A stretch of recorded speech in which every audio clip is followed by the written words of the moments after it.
চাই না আর কারো মায়ের বুক খালি হোক। ট্রাফিক আইন অমান্যকারীদের বিরুদ্ধে প্রয়োজনীয় ব্যবস্থা গ্রহণ করছে বাংলাদেশ পুলিশ। এই যে এতগুলো মানুষকে আসলে এখন একটা শৃঙ্খলার মধ্যে আনা, কিন্তু এটা একটা বড় ব্যাপার।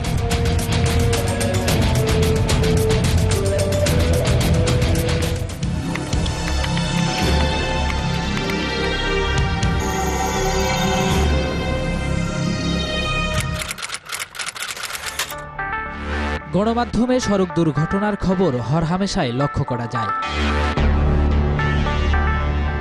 সব ক্ষেত্রে যে মামলা হয় তা নয়, অনেক পরিবারই আছে যারা বিচার দাবিতে মামলা করছেন। আজকের পর্বে আমরা এরকম কয়েকটা সড়ক দুর্ঘটনার ফলো আপ জানাবো।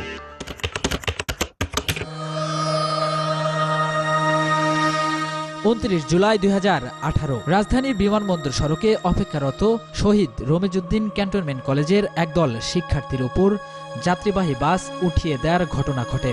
এতে মারা যান 2 শিক্ষার্থী, আহত হন বেশ কয়েকজন। একবারে বাসের নিচে পড়ে আছে, সাথে সাথে বলতাছে ও বাবা আমারে বাঁচাও। ওই দিনই নিহত ছাত্রী দিয়ার বাবা জাহাঙ্গীর আলম বাদী হয়ে মামলা করেন। এ ঘটনার পরপরই নিরাপদ সড়কের দাবিতে বিক্ষোভ করেন স্কুল কলেজের শিক্ষার্থীরা।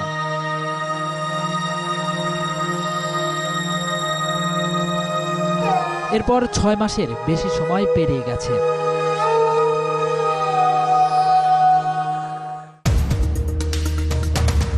এ ঘটনার ফলো আপ জানতে নিহত দিয়ার বাসায় ফলো আপ দিন। মেয়েকে নিয়ে অনেক স্বপ্ন ছিল পরিবারের, সেই স্বপ্ন যেন ভেঙে গেছে নিমিষেই। এই দিনটার জন্য আমি কখনোই প্রস্তুত ছিলাম না, আমি কখনোই ভাবিনি এই কথা।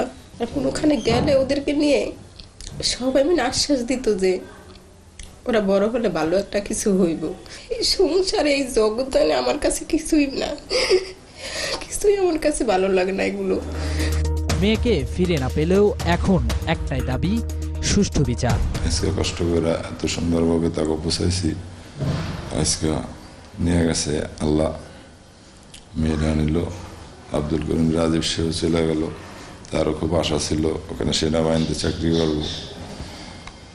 এখন তার বাপ মার কোনো আশা ভরসা রইল না, দুনিয়াতে চলে গেছে। এদের একটা বিচার হওয়া উচিত। এই ঘটনায় করা মামলার সর্বশেষ অবস্থা জানতে ঢাকা মহানগর দায়রা জজ আদালতে ফলো আপ টিম। কথা হলো রাষ্ট্রপক্ষের এই আইনজীবীর সাথে। 41 জন সাক্ষী ছিল, 32 জনের সাক্ষ্য অলরেডি আমরা কমপ্লিট করে ফেলেছি। এখন এটা প্রায় শেষ পর্যায়ে এসে গেছে। আমরা এখানে 2 জন আয়ো ছিল, তার তদন্তকারী কর্মকর্তা 2 জন ছিল, তার মধ্যে একজনের 11 তারিখে এই আয়োর সাক্ষী হয়েছে। এই আয়োর সাক্ষী চলমান এবং আমরা আশা করছি যে এটা আগামী এপ্রিল মাসের ভিতরে আমরা এটার সমাপ্ত করতে পারবো।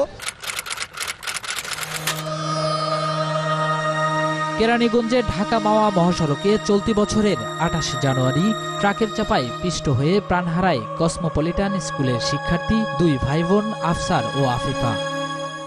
হোটেলের কাজ করি, তখন শব্দ পেয়ে গেলাম, যাইয়া দেখি দুর্ঘটনা। বাবার গাড়ি পিছনেই 3 জন পিছনে ছিটকে গেছে, আর 2 ভাই বোন জড়িতভাবেই মানে ওই চাক্কা একদম থেতলাই দিছে।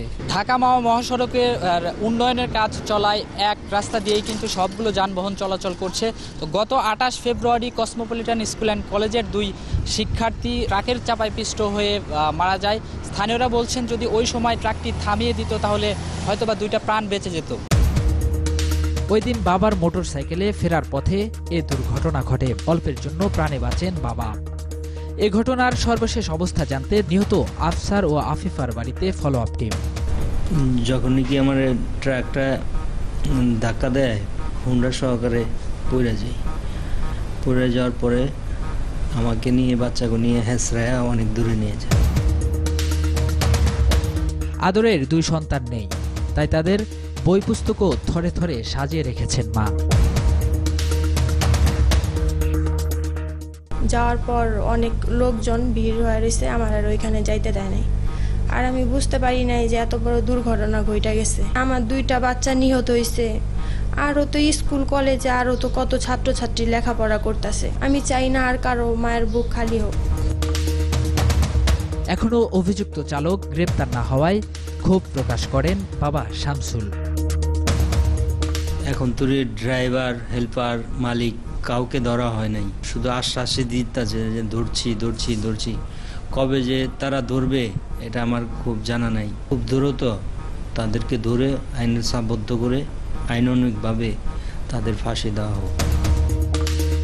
আফসার ও আফিফাকে হারিয়ে শোকাহত সহপাঠী ও শিক্ষকরাও। একটা সময় আমরা একসাথে ছিলাম, কিন্তু এখন ওকে পাচ্ছি না। সবাই আছে কিন্তু ও নেই। আমি সারা বাংলাদেশ তথা জাতির কাছে এটাই দাবি করব যে সড়ক দুর্ঘটনায় যেন আমার এই স্টুডেন্টের মতো আর যেন কোনো শিক্ষার্থী বা কোনো মানুষ মারা না যায়। এই ঘটনার রেশ কাটতে না কাটতেই রাজধানীর উত্তরায় ঘটে যায় আরও একটি মর্মান্তিক দুর্ঘটনা। রাজুক অ্যাপার্টমেন্ট প্রজেক্টের এই ব্রিজের সামনে মাইক্রোবাস চাপায় মারা যায় মাইলস্টোন স্কুলের শিক্ষার্থী ফাইজা।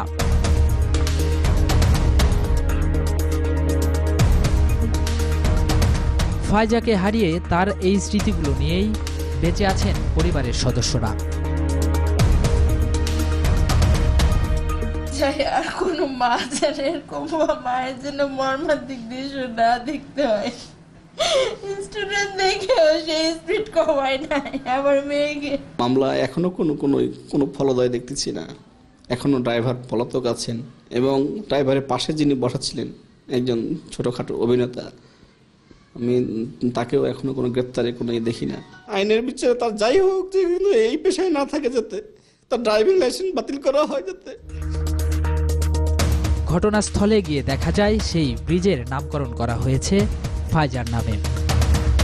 স্থানীয়দের অভিযোগ, প্রকল্প এলাকার এই ব্রিজের সামনে থাকা এমন দুর্ঘটনার কারণ।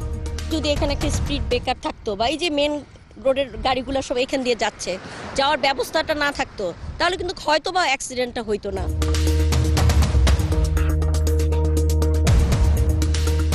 মামলার তদন্ত কর্মকর্তা জানান, অভিযুক্ত চালককে গ্রেপ্তারে চলছে অভিযান।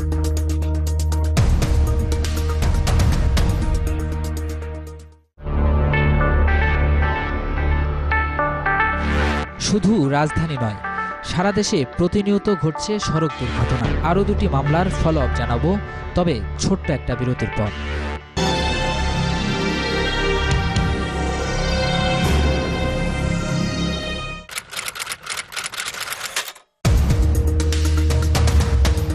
কুষ্টিয়া শহরের চৌরহাস এলাকায় গন্তব্যে যাওয়ার উদ্দেশ্যে দাঁড়িয়েছিল গঞ্জেরাজ পরিবহনের একটি বাস।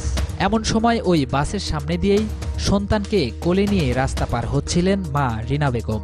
হঠাৎ কোনো হর্ন ছাড়াই বাসটি চালিয়ে মা মেয়েকে ধাক্কা দিয়ে পালিয়ে যান চালক।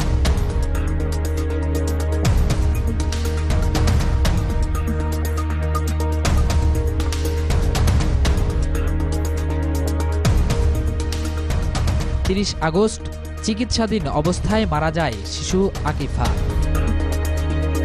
এই ঘটনায় মামলার সর্বশেষ অবস্থা জানতে ফলো আপ টিম নিহত শিশু আকিফার বাড়িতে।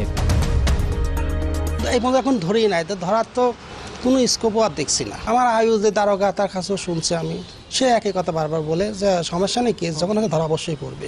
ফাইনাল চার্জশিট হয় না, এখন কবে বা হবে সেটা তো বলতে পারি না আমি। 5টা মাস 6টা মাস পড়তে চললো, কোনো কিছুরই আশা পাচ্ছি না। এখন চাচ্ছি যে কোনো একটা সুস্থ বিচার হোক। তবে রাষ্ট্রপক্ষের এই আইনজীবী বলছেন, শিগগিরই গঠন করা হবে চার্জশিট।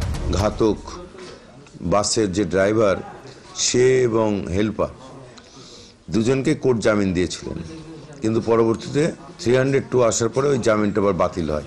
এই মাসেও হতে পারে অথবা আগামী মাসের মাঝামাঝি সময়ে কেসটা চার্জশিট দিয়ে দিলে আমরা কেসটা উইদিন 3 মান্থসের মধ্যে শেষ করে ফেলতে পারবো। আমরা আশা করছি যে মামলায় হয়তো 302-এ চার্জ হতে পারে।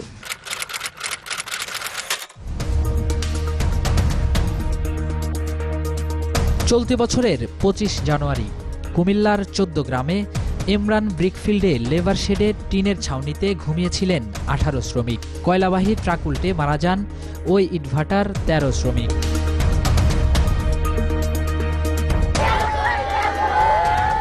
এ ঘটনায় 14 গ্রাম থানায় ট্রাক চালক ও হেলপারকে অভিযুক্ত করে একটি মামলা করেন নিহত শ্রমিক রঞ্জিতের ভাই সঞ্জিত চন্দ্র রায়। এ ঘটনার ফলো আপ জানতে আমরা কথা বলি নিহতদের স্বজনদের সাথে। আমরা যে 13 জন পরিবার আছে এবং আহত এবং নিহত যে পরিবারগুলো আছে, আমরা খুবই চিন্তার মধ্যে আছি। আমি যে মামলা করে আছি, মামলার এখনো আমি আয় পাইলাম না। কি আসামি ধরছে কি না ধরে সেটা আমি বলতে পারি না। দাদা তো ওখানে মৃত্যু এখন হয়ে গেছে, এখন কিভাবে চলবো? এ পর্যন্ত ভাড়ার মালিকও কোনো আমাদের খবর নেই। সড়ক দুর্ঘটনার মামলাগুলোর ক্ষেত্রে অভিযুক্তরা প্রায়ই ধরাছোঁয়ার বাইরে থাকছেন। এর কারণ জানতে কথা বলেছিলাম পুলিশের উচ্চপদস্থ এই কর্মকর্তার সাথে। প্রতিনিয়ত সড়ক দুর্ঘটনায় মামলা রুজু হচ্ছে এবং এই প্রত্যেকটি মামলাই আমরা অত্যন্ত গুরুত্ব সহকারে নিচ্ছি। আর 10টা সাধারণ মামলার মতোই এই মামলাগুলোকে গুরুত্ব দিয়ে বিবেচনা করা হয়। সড়ক দুর্ঘটনার ক্ষেত্রে প্রায়ই চালক এবং হেল্পার ঘটনাস্থল থেকে পালিয়ে যায়। তাৎক্ষণিকভাবে তাদেরকে গ্রেফতার করা অনেক ক্ষেত্রেই সম্ভব হয় না। সেক্ষেত্রে পরবর্তীতে তদন্ত সাপেক্ষে গোয়েন্দা তৎপরতার মাধ্যমে তাদেরকে গ্রেফতারের ব্যবস্থা গ্রহণ করা হয়। এ সকল কারণে সড়ক দুর্ঘটনার মামলায় অভিযুক্ত চালক বা অভিযুক্তদেরকে গ্রেফতারে কিছুটা বেশি সময় কখনো কখনো লাগে।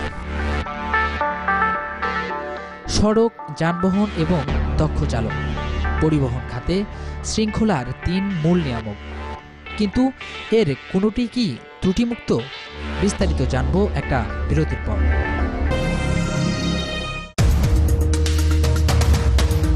বাংলাদেশ যাত্রী কল্যাণ সমিতির হিসাব বলছে শুধু 2018 সালেই সড়ক দুর্ঘটনা ঘটে 5,514টি, প্রাণ হারায় 7,221 জন, আহত হন 15,466 জন। তথ্য বলছে গত 1 আগস্ট সারা দেশে ফিটনেসবিহীন যানবাহনের সংখ্যা ছিল 4,99,033টি। ওই মাসেই নিরাপদ সড়কের দাবিতে মাঠে নামেন শিক্ষার্থীরা। তখন ফিটনেস সনদ নেওয়ার জন্য হিড়িক পড়ে ডিআরটিএ কার্যালয়ে। তারপরেও গত 1 জানুয়ারি পর্যন্ত ফিটনেসবিহীন যানবাহনের সংখ্যা ছিল 4,88,730টি।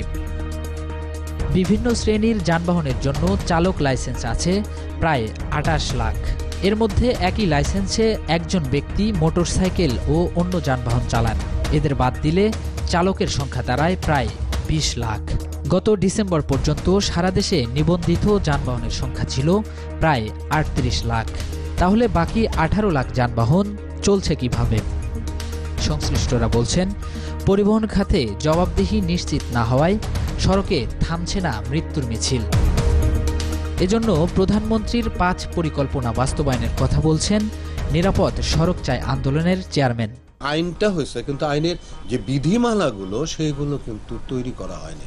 আমার সংগঠনে অংশগ্রহণ থাকতে হবে, কারণ আপনি কি বিধি করলেন সেই বিধির কারণে আমার যে আইন, প্রকৃত আইন, আমার যে সুফল পাওয়া দরকার সেটি আমি যদি না পাই, তাহলে তো আমার এই আইন করে কোনো লাভ নাই। সেই বিধিটা এখনো তৈরি হয়নি। সরকারকে ধন্যবাদ দেব যে অন্তত উদ্যোগ নিচ্ছেন এবং ব্যবস্থা নেওয়ার জন্য কিছু কর্ম পরিকল্পনা ওনারা করছেন। এইটা আমি এটাকে প্রশংসা করি। পুলিশের এই কর্মকর্তা জানালেন, সড়কে পুরোপুরি শৃঙ্খলা আনতে দরকার সবার সহযোগিতা।